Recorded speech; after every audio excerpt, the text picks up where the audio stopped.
Auditeurs, auditrices, bonjour et bienvenue dans la Poudrière Voice, une série de podcasts proposés par le bureau du directeur des poursuites publiques. Aujourd'hui, dans notre série dédiée à la Constitution, le DPP, M. Satyajit Boulel, nous adressera sur la section 3 sous le chapitre 2 de la Constitution. Sans plus tarder, Meenakshi, je te passe la parole. Merci Razia. DPP, comme Razia dit, aujourd'hui, on cause la section 3 de la Constitution. Section 3, les trouve dans le chapitre 2. Est-ce que vous êtes capable d'expliquer nous l'envergure du chapitre 2 de nos constitutions? Nous commençons à dire que on reprend la section 3 qui, d'une façon, on peut dire qu'il lève rideau le chapitre 2 de la Constitution. Chapitre 2, ce titre, c'est Fundamental Rights and Freedom of the Individual. Remarque, l'accent c'est of the individual. Et qui fait tout d'abord, nous devons comprendre, qui fait nous dire, quand nous surtout le droit de la personne, qui fait nous dire fondamentaux. Fondamentaux parce que nous peut cause la dignité et la liberté de la personne. Pas oublier que tout ça chapitre de droit de la personne venu juste après la Seconde Guerre mondiale, juste après l'horreur du Holocauste. Donc, c'est un petit peu sa philosophie-là qui amène le droit de la personne comme un fondamental. Et le chapitre 2, qui est traité par section 3 à 16, énumère une série de droits fondamentaux. Droit à la vie, à la liberté, droit contre l'esclavage, contre un traitement dégradant et inhumain. Et puis, protection, bien personnel. Donc, tout ça là, nous trouvons, c'est un grand principe des droits universels. Et c'est un petit peu, nous chapitre 2, c'est un petit peu nous Bill of Rights. Et c'est un chapitre très important dans nos constitutions. On peut dire que chapitre 2 les protège nos droits fondamentaux. Mais ce chapitre 2 de la Constitution, comment les sectionner, comment les diviser pour contenir les provisions de nos droits? Chapitre 2 est, comme on connaît, Meenakshi, constitué de 19 sections. Tout d'abord, section 3 et 6 à 16 traitent de provisions substantives aux droits de la personne. Et avant de causer un petit peu ce rationnel de ce chapitre 2 là, qu'il faut nous mentionner une section très importante dans le chapitre 2. C'est la section 17. C'est sa même section qui, comment dire, est dans la clé pour ouvrir la porte du chapitre 2.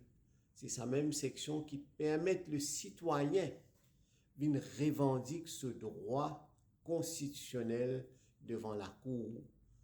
S'il pensait qu'il est lésé dans ce droit, qu'il y a une violation de ce droit constitutionnel, il y a un recours à la section 17.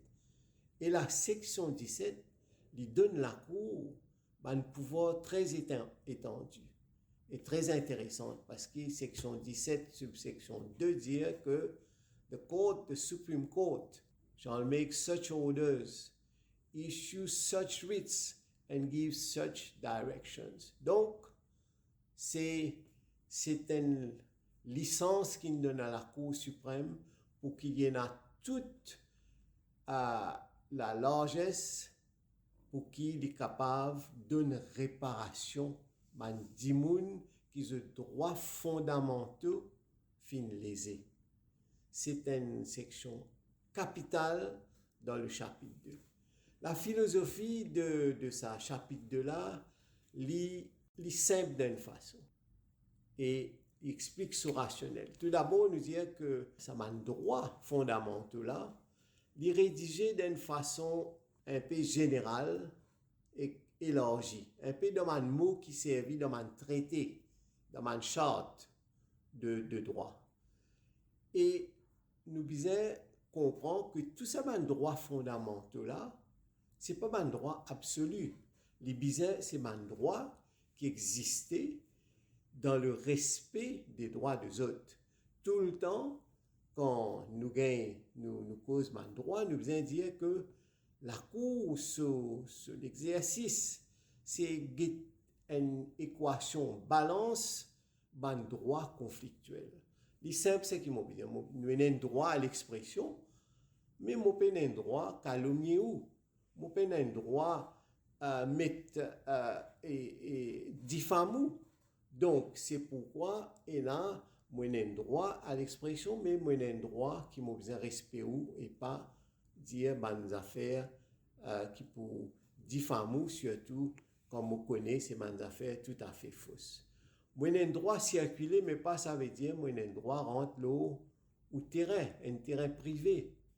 Moi libre pour écouter la musique dans l'enceinte de la case, mais pas un droit d'errance mon voisin. Donc, il a tout un droit doit se faire, doit s'appliquer dans le respect des autres. C'est comme ça qu'une société arrive à gagner sa cohésion.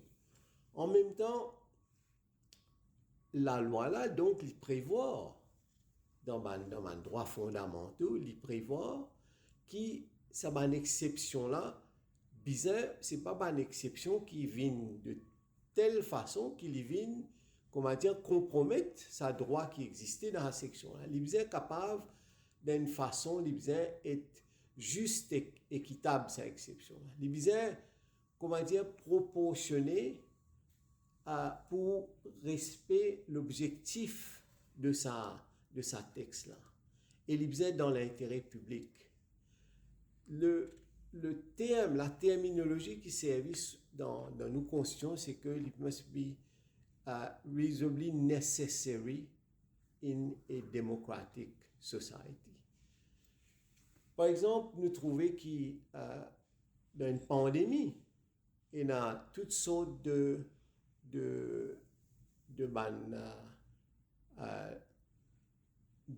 la loi qui nous sortit qui amène une restriction de nos libertés. Ou pas capable dans une place publique ou faire pique-nique parce qu'il y a un risque qui ça pour tous, pour capable tous le bien-être de la majorité de la population. Et ce qui est capable d'obliger à faire vaccin, ici, la réponse qui fait un petit peu plus nuancée. Et c'est un droit qui, d'ailleurs, la Cour suprême pour appeler sur sa conflit des droits-là, décider contre l'intérêt, le bien-être général pour situer. Nous avons même dans sa chapitre 2 là, une section 18 qui, en cas que l'état d'urgence, que la sécurité du pays même est mis en péril. Tout ça, donc, nous prenons une espèce de décision que ça m'a droit là pour suspendre. Donc, le chapitre 2, c'est un petit peu un chapitre qui est important pour le citoyen, important pour lui dans ce démarche de la vie de tous les jours d'une société démocratique. Depuis, en parlant du chapitre 2, comment on dit ou même, section 3, il lève le rideau dans ce chapitre 2 là. Comment vous capable interprète sa section 3 de la Constitution? Ou tu es capable de dire un peu dessus? Avant qu'il me lire le libellé même de sa section 3 là, qu'il fait un des petits mots me dire en introduction. Nous allons dire que la manière que section 3 fin rédigée fin encourage quand nous guette sa plusieurs affaires qui finissent devant nous la Cour suprême. Et écoute, la portée de section 3 fin discuter. Comment dire, nous finissons encourage de l'école de pensée. L'école qui demande un peu plus de magnanimité, une interprétation élargie, et l'autre qui dit que section 3 il besoin d'être plus restrictif, et ce sont les sections qui suivent, qui développent la base qui section 3 in GT. Donc, nous avons l'interprétation classique qui section 3 il formalise la reconnaissance et l'application des droits de l'homme dans le sens large pour protection de ce droit-là. Mais, et ce droit-là, il est spécifié d'une façon beaucoup plus détaillée dans les sections qui suivent, c'est-à-dire dans les sections 4 à 16 du chapitre 2. Deuxième interprétation, les plus restrictifs, dans le sens qui section 3 sur paramètres, les définir par les sections du chapitre 2. Tout sur interprétation pour dépendre qui l'étendue, ça va une section qui suivent dans le chapitre 2, c'est-à-dire section 4 à 16. Et nous allons dire que dans une grande partie, et puis nous avons l'affaire Société United Docs contre l'État mauricien en 1984. Ça, cas-là, devant la Cour suprême, qu'ils ont dit, vine l'autorité pour dire nous comment nous pouvons interpréter section 3. Bon, bien dire. Et quelle perspective que l'affaire Société Docs il a mené, l'ONU section 3? Quelquefois, nous sommes capables d'un petit peu plus en détail, ça cas-là, mais dans deux, trois mots, right? Ça jugement-là, il vient dire que sans aucune ambigu, il vient dire clairement que sa section 3-là, il n'y a pas une préambule. Mais dans lui-même, il y a une provision légale substantive qui vient garantir ban droit qui est énuméré dans section 3.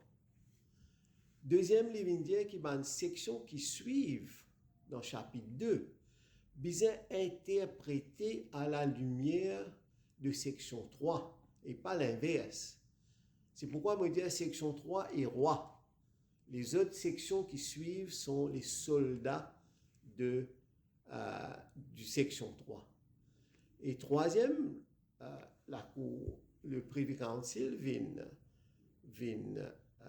mettre l'emphase et très souvent répété dans mon jugement que dans l'interprétation de mon droit qui garantit sous la Constitution, le devoir de la Cour pour interpréter ce droit-là d'une façon magnanime et généreuse, de sorte qui peina anomalie.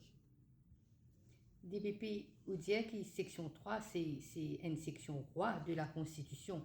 Les causes, nous avons fundamental rights and freedoms of the individual. Nous avons droits fondamentaux. Quelle place ça va droit-là est dans nos constitutions? Avant qu'il m'ait peut-être nous besoin guetter un petit peu section 3 dans ce livre le même qu'il dit, et d'ailleurs nous dire c'est un droit qui les fondamentaux, et nous pas oublier aussi que la Constitution est suprême, de prévaloir tout les autres législations. Et si n'importe quelle législation vient faire collision en rendant conflit, nous connaissons la Cour suprême nous dire dans la section 2 de la Constitution que la Cour suprême pouvait dire c'est une provision de loi qui est en conflit avec la Constitution, donc il est pour null and void insofar as it conflicts with the Constitution. Nous avons libéré de section 3. Il dit que dans mon lien vite en anglais pour faire justice aux législateurs et après nous essayons toujours nous essayons donner une définition simple en créole qui anticipe nos objectifs dans ce podcast là. Il dit que tout d'abord ce titre c'est Fundamental Rights and Freedoms of the Individual. Et il dit que it is hereby recognized and declared that in Mauritius there have existed and shall continue to exist without discrimination by reason of race, place of origin, political opinions, color, creed, or sex, but subject to respect for the rights and freedoms of others and for the public interest. Each and all of the following human rights and fundamental freedoms. Donc, il énumère tout ça, droit de l'homme là, namely, the right of the individual to life, liberty, security of the person, and protection of the law. Deuxième, the freedom of conscience, ou droit ou la foi, ou religion. Freedom of expression, freedom of assembly and association, and freedom to establish schools. Cela m'a besoin de dire que peut-être ce n'est pas un droit pour l'individu spécifiquement, mais lié indirectement. Mais pas oublier que Maurice finit une longue histoire qui le privait, et nous allons dire un hommage ici à l'Église catholique, qui commence par l'institution de l'éducation à Maurice.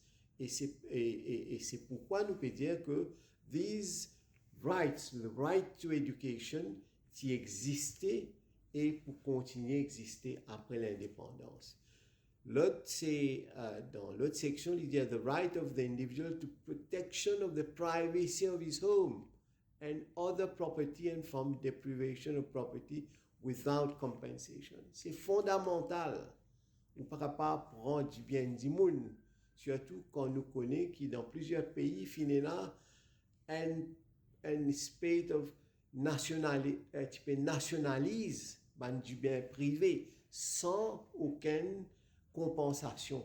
C'était une idéologie communiste qui est là, nous dire que dans le Bill of Rights, nous prévoit qu'il n'est pas capable de prendre du bien du monde sans compensation. Et puis, section 3 continue, il dit and the provisions of this chapter, because chapter 2, très important ça bout là, and the provisions of this chapter shall have effect for the purpose of affording protection to the said rights and freedoms. Qui était ça, man, to the said rights and freedoms? C'est ça, man, rights and freedoms qui m'ont fait énumérer. Donc, the provisions of this chapter, chapter 2, shall have effect for the purpose of affording protection to the said rights and freedoms. Et c'est là la clé qui fait, moi, dans mon opinion et dans mon lecture de l'affaire Société United Docs, moi, je dirais que la section 3 est roi, les restes, ce sont les soldats qui viennent protéger et assurer que section 3 capable d'opérer dans toute l'étendue. Après, il vient dire, bien sûr, toute philosophie, comment nous dire, tout ça, un droit fondamental n'est pas absolu. Il vient dire, subject to such limitations of that protection as are contained in those provisions, being limitation designed to ensure that the enjoyment of the said rights and freedoms by the individual does not prejudice the rights and freedom of others and the public interest. Toujours, c'est important, tout un droit qu'il a absolu, capable pousse vers l'arbitraire. Ici, nous trouvons qu'il y a une balance. Moi, j'ai droit, mais moi, j'ai aussi responsabilité.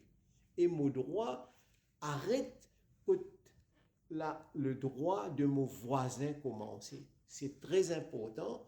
Et c'est ça la philosophie des droits fondamentaux.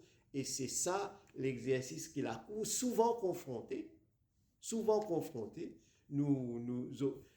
dans un droit conflictuel. Écoute l'intérêt général, écoute le bien de la société, de public interest trouvé, pour qui parfois un droit bénéficier à la population en général. Donc, ça, c'est un petit peu ça, comment nous dire, que section 3 vient dire qu'il existait à Maurice et pour continuer à exister une série de droits de l'homme et qui, ça ban droit de l'homme là, l'ipou, c'est l'ipou gagne un soldat qui pour tinili pour exister pour nous donne section 3 toute sur l'importance et sur raison d'être comment le législateur il les drafté, il les rédige cette section-là. Nous allons dire que on prend un petit peu le temps pour lire ça, comment dire, faire justice à la section 3, mais nous avons tout d'abord la première partie. Mon casting en deux bouts. La première partie, nous avons 3 mots-clés. Have existed, shall continue to exist without discrimination. Each of the following human rights and freedoms. Okay? Quand nous disons have existed and shall continue to exist, pas oublier dans nos podcasts précédents, nous disons que dans Maurice, à l'époque, quand nous expliquons l'histoire du code pénal, à Maurice, nous l'assemblée coloniale, qui vient proclame les droits du peuple qui s'y déclaré, droits de l'homme qui s'y déclaré en France, juste après la Révolution française, et nous l'assemblée coloniale vient entériner ce droit de l'homme là en 1794. Donc, dans l'affaire Matadine Pointu, tu fais référence à ça. Et nous connaissons aussi que dans nos codes civils, nous dit que tous les Mauriciens jouiront des droits civils. Donc, c'est un droit qui existait avant l'indépendance. Et deuxième observation aussi, pas oublier qu'avant nous gagner l'indépendance, la Grande-Bretagne a ratifié la Convention européenne des droits de l'homme en 1951 et en 1953, il étend tout ça, sa convention, sa traité là, sa convention des droits de l'homme là, à tout ce ban colonie parmi Maurice. Right? Donc, et souvent nous dire que nos constitutions un petit peu calquées l'eau ban provision qui est là sous la convention des droits de l'homme européenne. Mais c'est moi nous besoin toujours penser aux affaires que Maurice c'est un pays dualiste. En d'autres mots, faudrait même quand nous ratifions un traité, quand Maurice sur le champ international ratifie un traité, tant qu'il traité là pas nous livre de droit en our statute book, li pena force de loi, li pena ban force persuasive naturellement, et nous trouvons dans plusieurs cas et le Privy Council et nous la Cour suprême vient dire ça. Mais seulement, tant qu'il n'est pas nous passe par le Parlement, il n'est pas une force de loi, mais il est une force de très persuasive. Okay? Et qu'il faut besoin ici faire une pause, faire des remarques aux section 3. Et là, parfois, il y a dans un D, ça, dans un des cas de figure, nous trouvons qu'il n'y a pas l'harmonie. Par exemple, nous avons discrimination on the grounds of sex, c'est-à-dire discrimination entre l'homme et la femme. Nous disons qu'il ne faut pas dans sa jouissance de sa droit fondamental là, il ne faut pas une discrimination. Mais le terme discrimination on grounds of sex pas reflété dans la section 16. Quand il donne, quand il adresse spécifiquement l'aspect de discrimination. Par contre, section 16 fait mention de discrimination de grounds of caste, qui n'est pas mentionné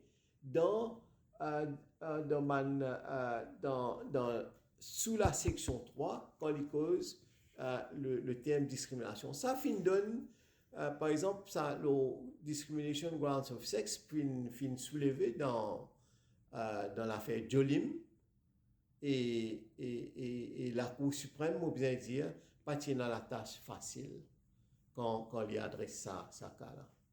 DPP, justement, est-ce qu'il y a un jugement mauricien, comme on mentionnait, l'affaire Jolim, est-ce qu'il y a un jugement en tête qui interprète les droits sous section 3 de la Constitution?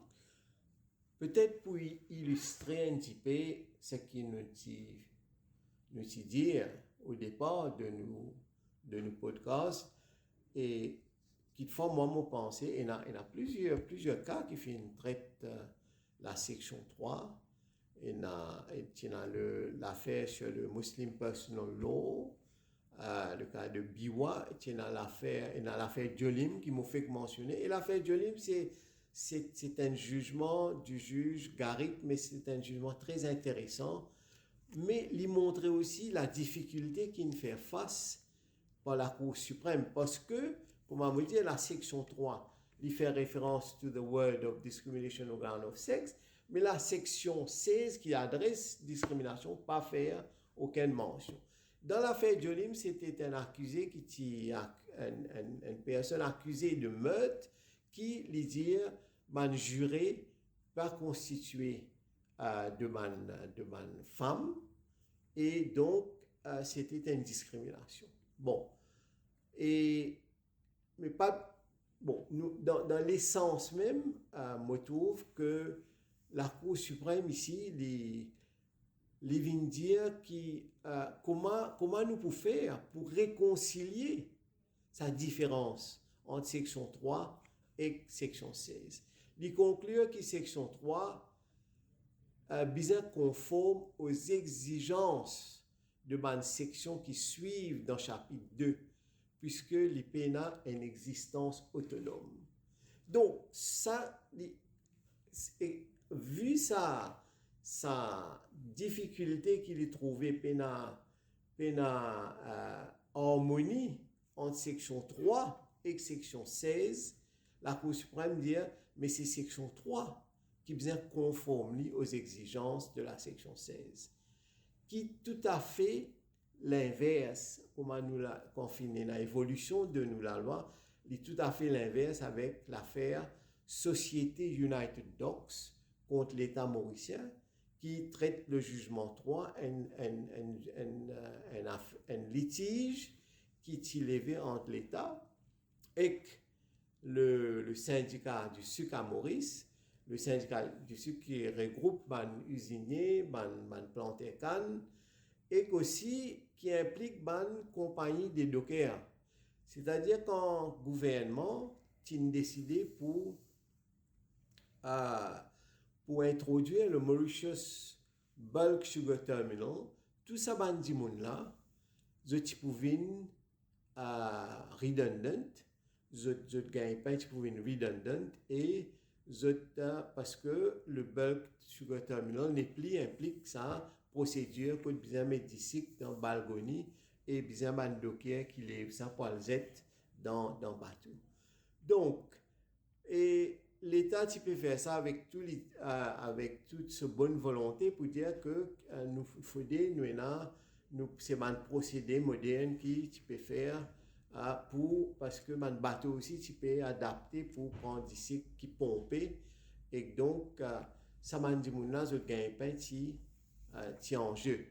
Mais je tiens l'étant ça projet là initialement tu peux lancer par le secteur privé avec le syndicat d'ici et tu as des l'accord qui si jamais le bulk sugar terminal rentre en effet tout ça m'a une compagnie de Steve Doe là et tout ça m'a des gens qui peut perdre l'emploi m'a docker m'a des gens qui affecté dans l'organisation sa procédure là pour gagner une promesse qu'ils pour une compensation. C'était pas l'avis de l'État.